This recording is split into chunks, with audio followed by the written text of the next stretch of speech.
Ladies and gentlemen, Mr. Todd Rosenberg from Mad Caddies, the drummer extraordinaire and recording man. So how's it going, Hello. buddy?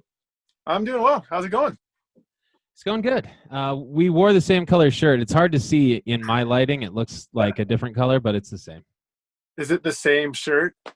No, I no. got Oh, you got logos. Cool. Yeah. Nice. Well, it's a good day for this sort of mustard yellow vibe, I guess. I don't know. Yeah, it goes good with the trees in the background too. You Yeah. really planned that out. Yeah. So it's been a grip, man. It's how you been? Yeah, I've been good, man. I've changing in the middle of changing careers. So I was working as a tire guy at Les Schwab, and now I am doing this, and then maybe we'll see. Trader Joe's, maybe. Awesome. Sounds good. Something else. Life of a musician, you know? Yeah. So how have you been managing your time? What you been up to? I have been pretty busy, actually. For me, I don't know if you know this or not, but I compose music for television and film when I'm not on tour with the Mad Caddies.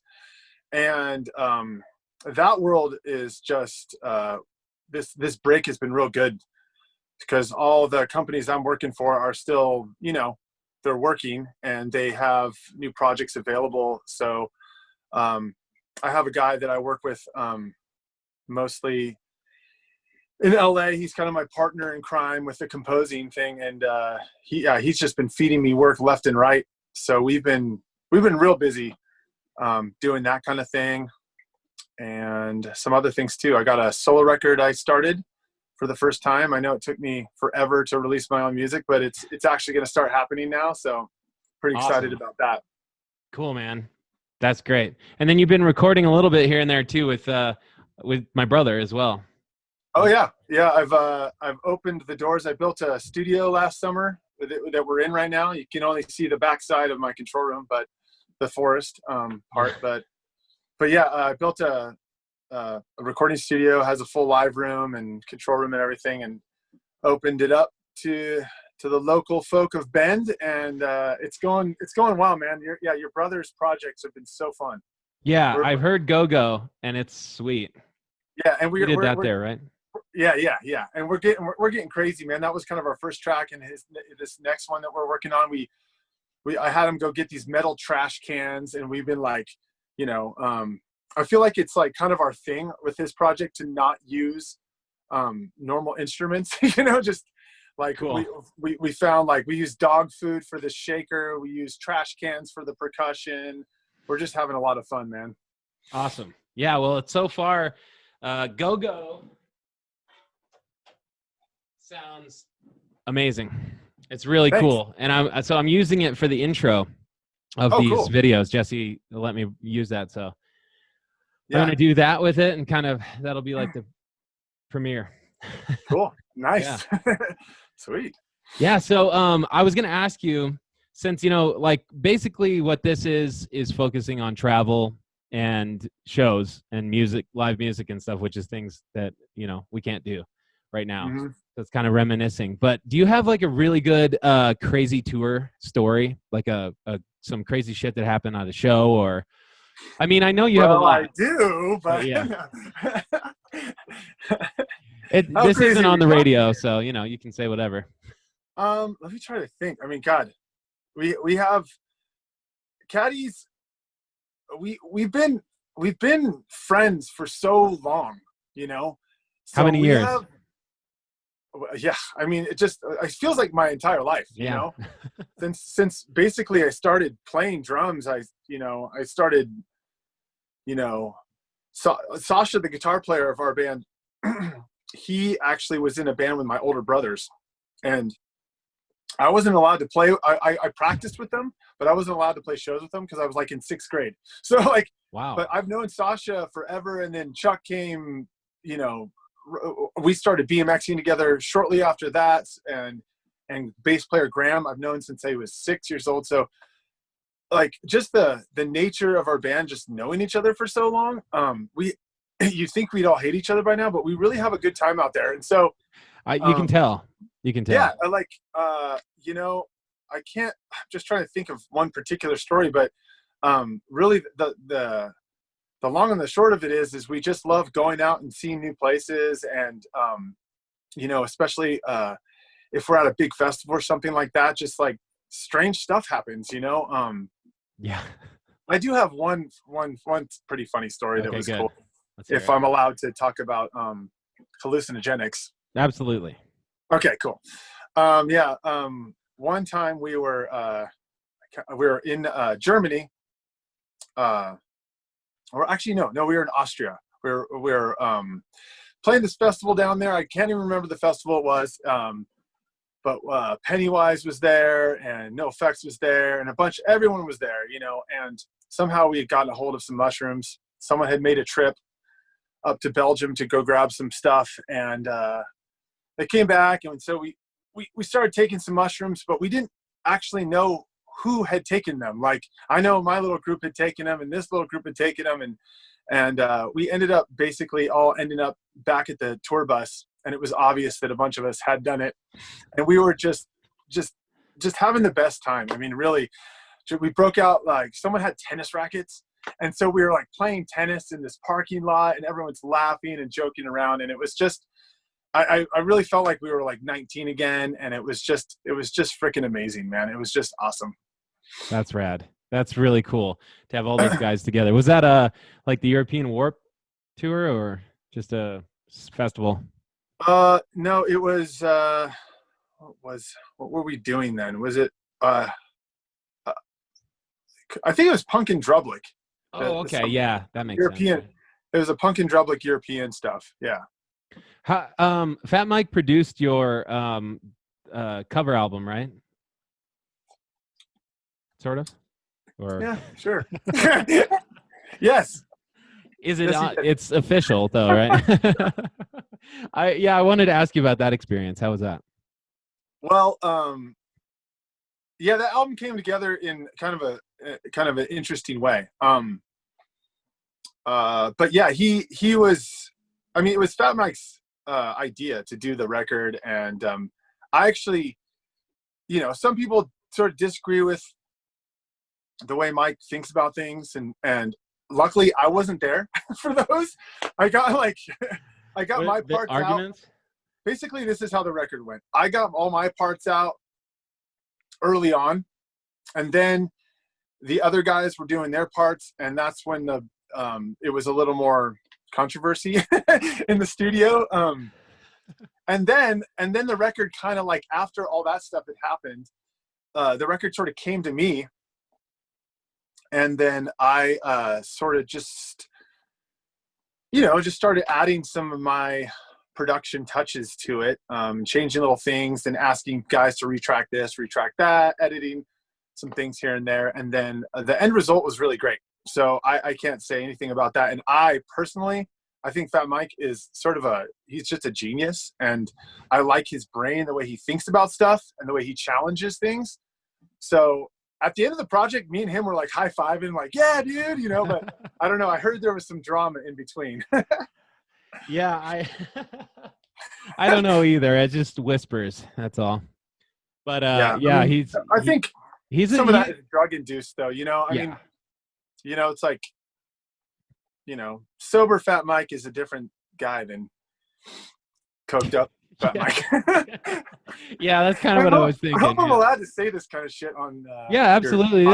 This is just so far it's just a YouTube channel, and then I'm gonna take the audio and make a podcast as well, as long as it's decent enough. Some of them are just cell phone mics, and some of them don't sound good at all. So yeah, it's still in the infancy of what I'm gonna make happen, but I hope to turn it into a podcast as well. And yeah, you can say whatever. I think okay, cool. He knows that Fat Mike does drugs. Yeah, I don't think that's a secret to anybody. But that's I think, secret. Honestly, I just think Fat Mike is such a cool guy, and he's really done so many interesting things recently, and I think it's cool. I feel, you know, fortunate to know him the way I know him, and I'm fortunate that he saw something in our band way long ago, and he's been pretty much the reason why any of this is a real thing. You know, he kind of stepped in and made it real. So I have nothing but gratitude for the dude, and I really like him. So yeah, that's awesome, man. It's good to hear somebody that knows him well and, you know, has really good experience. And so what year did you guys get hooked up with Fat Mike and Fat and everything? 1997. Wow. Yeah. A while ago. And then when did you go on Warp Tour the first time? 97. Yeah. It was like boom, boom, boom. It all happened. I think I'm trying. You know, I gotta say, man, like my memory for these kinds of things. I'm like the Labrador of the band. You know, I'm just like, yeah, I'm having fun. I'm more worried about having fun than I am thinking about dates and stuff. But I think we recorded so our first record, Quality Softcore, was actually a demo that our parents paid for. We went into a studio to record a demo, and then Joey Cape of Lagwagon actually ended up. He was visiting Santa Barbara and walked in and went to say hi to our engineer Angus, and he had just finished the record. And he was like, "Dude, it's strange that you're walking in right now." So he gave him the demo, and then a week later, we were signed onto, which actually it wasn't actually Fat Records, it was Honest Dons, because that was our first record, was released on Honest Dons, which was Fat Mike's other label, and then our other records were all released on Fat. Wow. But yeah, so Fat Mike actually heard our first record before I even heard it. None of us had even heard it yet. Joey Cape got the inside scoop on the final mixes, and before we even heard our record, Fat Mike was calling us and asking us if we wanted to be on his label, which was the most at the time, as young as we were, you know, we were all 18, 19, 20 years old. It was unbelievable that was happening. Yeah. It was completely surreal, man. It was crazy. Yeah, so, that is awesome. That's really cool. That's cool background story there to all of that. I didn't know that stuff. And that's amazing, man. What a trip. Yeah, it really was. I think it was probably one of the coolest things that the coolest memories and the coolest feeling I think I've ever had as a musician. Just really like just being so damn excited to hear. We knew the recordings were turning out cool. We were just so pumped, and we recorded the whole thing in a day and a half. So holy shit. Yeah, I had like all of 3 hours to record my drum parts, you know, and this is all on tape. There's no editing, there's no nothing. So we did everything in about a day and a half. Because like I said, our parents were paying for the studio time. And back then studio time was actually expensive. Yeah. So, So yeah, like we recorded our thing, and then next thing I know, Sasha's calling me and saying, "Dude, guess who just called me?" I'm like, "I don't know, Mark. Who?" He's like, "Fat Mike." I was like, "Shut the fuck up, dude. What are you talking about?" And then he told me the whole story, and it was like, this is just, I don't know. It's really hard to describe, but it was so cool, man. It's so cool. I still hold that feeling in. It's just really fun, and that's how the Mad Caddies got started. Awesome, dude. Yeah, it like I said, it's a crazy it was a crazy trip, but you're still on that same trip. So think about it like that. We are on that crazy trip, yeah, and we're still trying to make it happen. We're actually going to be releasing some music soon. Yeah, tell me about that. Yeah. So basically, yeah. We've been writing. We've been doing a bunch of stuff. We have a ton of music recorded. It's just like we're sort of in this stage where we're trying to figure out what we want. What are we doing here? What do we want? Like everything's different. And so I think we're hopefully going to be doing some more of like less albums and more like singles. And then when we have enough songs together, we're going to put together records and like somewhat of like an album, something to make sense to put on like an LP. Mm-hmm. But let's face it, no one's buying anything. And the only thing that people do buy are LPs. But to just put out a full-length record so we can put out an LP, it's time and cost prohibitive. And I'm not sure it really makes sense anymore. So we're going to still have all that stuff available. But we really just want to focus on like kind of one song at a time and just put out what's on our minds at the time. And right now, Chuck has written he wrote some really good songs kind of a long time ago, and we sort of demoed them out, and we took those demos and sort of turned them into actual record releases. And yeah, they should be all finally out, like, as we speak. I just saw the video for the first one literally this morning. so it's yeah, you should see that. I don't know when this is all coming out, but potentially it could all come out at about the same time. Awesome. So that's cool. I think that's a really good approach. Yeah, I'm hoping. We're hoping so. One at a time, one finished thought at a time, and it could be a little bit, the art can be a little bit different, you know, because it's just a thumbnail now.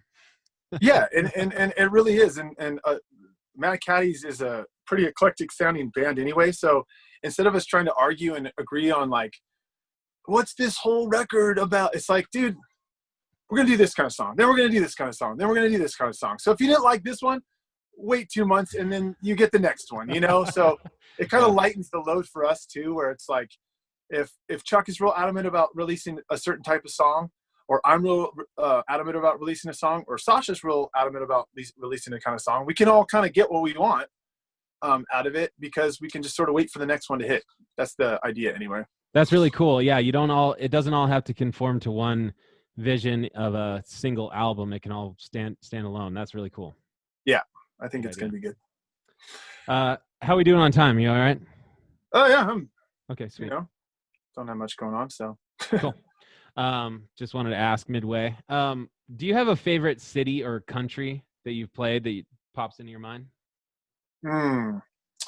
Well, don't want to leave anybody out, but you know. Yeah, I mean, honestly, for Mad Caddies, I mean, I have favorite cities and places for different things in my life, but for Mad Caddies, Germany is like, it's just kind of our place, man. We just love it there. And, you know, Cologne and Hamburg, and just, I mean, it just embodies, they embody us, and we embody them. They love us, and at the end of our shows, we're always just really happy, and they get us real drunk, and we're just happy there, man. It's just Europe in general is good, but Germany, I think Germany is just our home. It's just our home. Cool. Maybe even more so than California. It really is. Like, I feel like that's where Mad Caddies is really the best band. And you've been going there for quite some time, so I imagine you've built up quite a following. I know that was on our last tour of Europe. That was one of the first places I heard your the cover album. And oh, cool. And yeah, in Germany. And I know that we always did good in Germany and Holland. Those are our You two. heard our record in Germany? You're like in Germany, and you heard it in Germany? Yeah. Mm-hmm. Oh, yeah. Well, that's good to know. Yeah. Our buddy, he was putting on the show, and he put it on repeat before and after our show. And so I got to listen to it a lot. Rad. Yeah, really cool. So yeah, Germany is the shit. Yeah. It's just a fun place for us. And we have so many friends there. Our booking agent is out of there. Our bus company is out of there. So we're always flying into Germany. I think a lot of bands do. I think it's probably similar. It's the center of Europe. So it's like where everyone kind of starts, either there or England, generally speaking. I think that would be the place. So yeah, we love it there, man. Awesome. Yeah, and someday, hopefully, you'll get to go back. But we'll just wait it out, you know. Basically, what I've heard is all of our tours are basically been postponed for an entire year. I mean, I think that the Australian thing that was might happen a little earlier. I think we might be doing that in October-ish.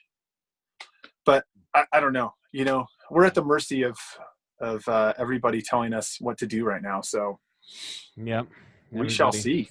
Yeah, I was talking to Ghazi about it, and he said he made it all the way out to California and then had to go home. Yeah, pretty much. Yeah, it's man, it's weird, but I don't know. Yeah. I've been really liking this time, and I think there's from what I've heard from everybody, the same silver lining that for my life, it's kind of happening for everybody. Been spending a lot of time with my family and getting a lot of personal music done. And in general, I feel a little bit like less stressed. Yeah. Not sure why, but because you're going, and now you get to chill. Forced to chill a little bit. Yeah. Yeah, it's nuts, but it's just one of those things that we have to wait it out. Yeah. Colorado's open now, basically, so that's kind of scary. Yeah. Bend is Oregon is starting to kind of, I don't know, I guess they're starting that stage 1 something where we're going to be able to do or have more of our liberties and more stores open and things like that. Home Depot's up until 9 instead of 6, which is the only thing important in my life. So yeah, in building your studio. Yeah.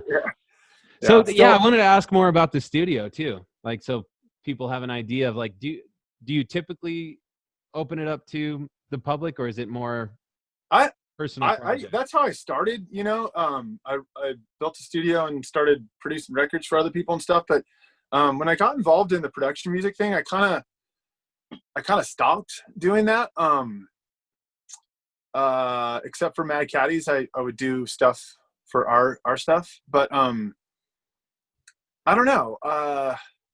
Sometimes there's sort of a lag, and when you get paid on production music, you like do something and you gotta wait for everything to cycle through, and it was sort of messing me up.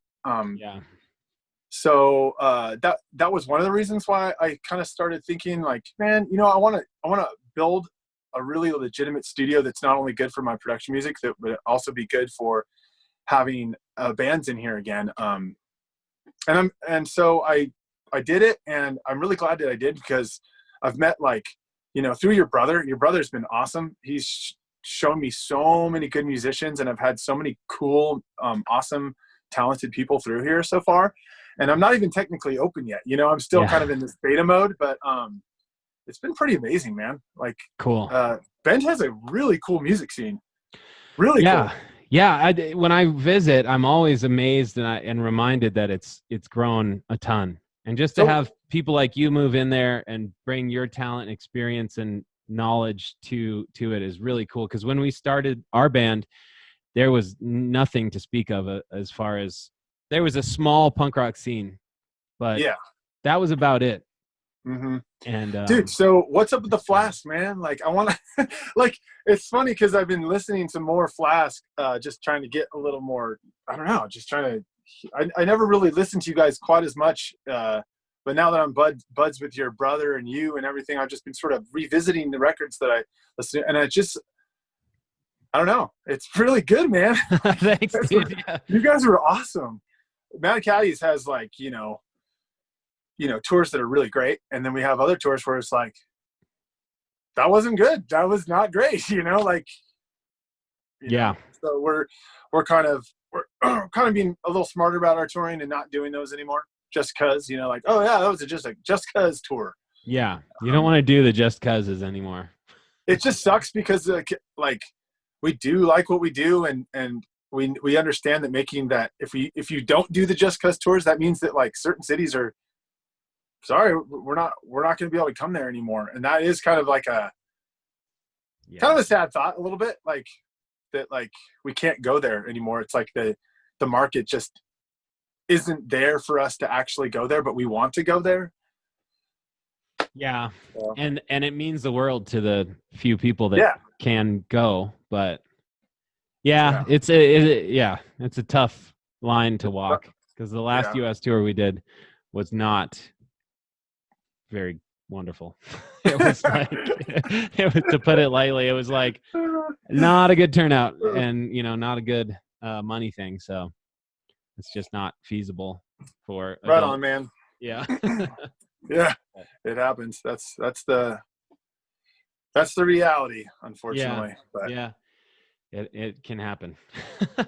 Yeah, well, so hopefully with Mad Caddies, at least our goal is to turn that around, get some more relevant stuff out there, so that we actually might be able to do more US tours that make sense for us financially. Because it kind of sucks that we can't really even play in our backyard to really make a living, Yeah. Yeah, and Bend was always one of those places where like we loved our friends and being there, but I think it limited us in a major way because we'd have to, you got to drive hours and hours to get to a major city to play. Or just start a tour, you have to drive like a day or more sometimes to join up with other headliners and whatnot. And so I think that being there, being stationed there kind of limited us back then. Now I think it's a bit different, but it is off the I-5 corridor. So it is kind of, people have to make a trip to get there. So I just heard too, that, tell me if this is correct, but the Gorge in Washington, the Gorge, is that like a venue, that big, that outdoor venue? Okay. Yep. Sorry, I'm a little new to the Northwest. So yeah, the Gorge, I heard that, I'm not exactly who like makes these rules, but that if you play the Gorge, you have to play the amphitheater in Bend. You have to. It's like, it's this thing. Yeah, I don't doubt it. Yeah, that like the agencies got together and they're like, look, if you're playing this venue, you can't just skip through, which is kind of cool. So that I think is going to bring a lot of people through Bend. That actually makes a lot of sense. It makes a lot of sense that they would force the big bands to do that, because that explains like Dylan and a lot of the people that come through there. I think Black Keys maybe came through there. Yeah. And it is off the beaten path, so that's good. Yeah. Because the Gorge is awesome. The amphitheater is cool too. But yeah, the Gorge is always one of my favorite places to see a show or play. I've never actually sorry, notification there. I've never been, but I heard it's real cool. It's real cool. Yeah, it's awesome. Especially playing at sunset. Sun setting behind you and the canyon is right behind you, like wow. Directly behind you. Nice. So you just turn around on the stage and look over the fence and it's like a cliff. Wow. Giant gorge, sunset. Amazing. Sounds amazing. Yeah, dude. So right on, man. Yeah. One more quick question. Tell us about BMXing, because I didn't know until recently that are you pro? No. Pro, I'd have to make money, doing it. But so basically I used to BMX as a kid, and I thought I was actually decent back then, but now I know I actually sucked. I really did suck. What about now? But now I'm getting pretty good. And I have to say, like, so the whole thing is you lived in Bend before, not sure how much you bike, but this is a biking town, man. Yeah. You have like some seriously talented athletes up here. And so I went out to the BMX track. We have a BMX track here called High Desert BMX. Went out there with my daughter to show her what I used to do when I was younger. Next thing I know, I'm on the board. I'm, advocating all these changes, and we're rebuilding the track. And I'm building decks and fences and traveling to races and like actually caring about my ranking and practicing. And the older guys, the guys that actually are my like best friends up here, they're really good riders, and they've pushed me to become a better rider. And I turned expert this year, which is the highest class before you go pro. And I won the Grand Nationals as an intermediate this last year, which is the biggest race of the year. Wow. It's roughly, racing against 40, I think there was like 40 guys, all the best guys in the country racing against each other. And I took it. So I had a really good year, man, but I worked hard at it. I trained and I ride a lot, and it's keeping me in really good shape here. And, yeah, I noticed. Yeah, like and this is after COVID, like eating all the wrong things every single day. But it's incredibly fun, and I just freaking love it, man. That's just so cool, dude. It's just awesome, and I don't see a end in sight. I mean, I really think this is going to go for some time. So that's so rad that you just kind of fell back into it by accident, and then now you're just totally in it. I just didn't think I could actually do that. Be like jumping 25-foot doubles and manualing through things and racing with 8 other dudes on a tight little track and crashing at the age of 41 years old. I'm 41 years old. it hurts a lot more, but Yeah. I can still do it apparently. So Good. Yeah, it feels good to crash sometimes. It's like, yeah, still got it, man. Good, man. Hell yeah. Yeah. Pretty badass. Yeah. Todd Rosenberg, Mad Caddies, BMX expert. Gonna be pro soon. And music producer and all-around badass drummer. And thanks so much for being on here, man. It was really good to talk to you. And have a great day. Stay healthy. You have a good day. Thanks, man. Thanks for having me, bro. Peace. Totally, dude. Peace out.